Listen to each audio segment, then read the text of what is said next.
Kalungkutan ay lagi na lang, kasiyahan ay minsan lang makamtan.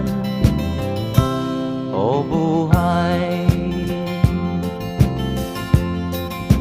kahit sa mga mayaman ay di lubos ang kanilang kasiyahan. Sa buhay ng mahirap ay gayon din, lalo pat kay dami mong mga utang. O buhay,